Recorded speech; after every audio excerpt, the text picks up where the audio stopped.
Okay, thanks so much for joining me today. I'm going to be making an authentic South Asian korma curry, not the type of korma that we know in the West that's got a bright yellow sauce filled with sugar, ground almonds, coconut. This is authentic. Putting all the ingredients in the description of the video along with the quantities as normal. So all the best curry recipes are really simple. So we've got some really simple ingredients here. So we've got a selection of chicken thigh and chicken legs that have been skinned and scored.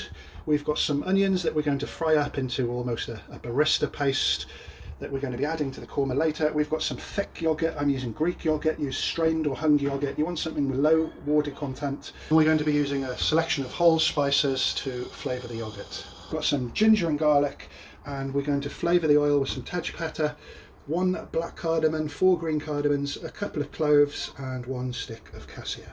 So first of all, we're just going to add a generous amount of oil. As soon as your oil's hot, I'm going to be adding the onions that I've cut lengthways, so you get nice slivers. I'm using red onions because it's more authentic, but of course you can use white onions if you wish. Let's add some salt to the onions, and we just want it on a medium high heat, and we're going to brown these onions, and that should take around 15 minutes. Onions are around 75% done, nice gentle heat. Next, let's just flavour our yogurt with the powdered spices. Add salt to taste, Kashmiri chili powder, turmeric powder. This is a mix of cumin and coriander powder, and garam masala, and we're just going to mix all those spices together.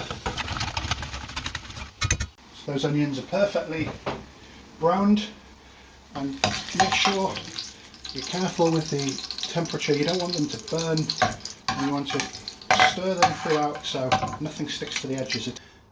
We've got our lovely crispy onions and our seasoned yogurt. We're just going to put that into a container for blending. Just have a look at the colour. Just using the same oil we fried the onions, it's time to return it back to a heat. You can add the tejpata, cinnamon leaves, the green and black cardamom, the cloves and the cassia bark. We just need to fry that off gently for around a minute. Next we can add our chicken.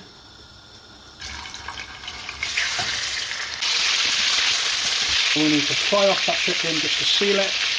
Make sure it's cooked right through to the bone.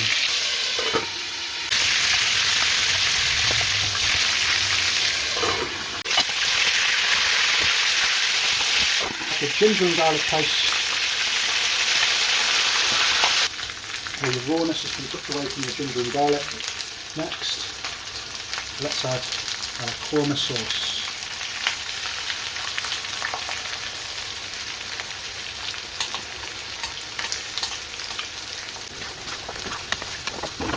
We can add some water.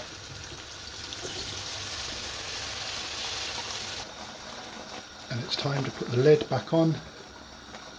Remember to simmer gently. Approximately 10 minutes.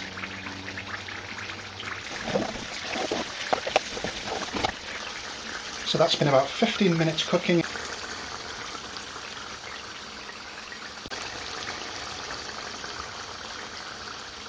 Thank you very much for watching. This goes great with rice, all types of Indian breads, roti, naan. Feel free to like, share and subscribe.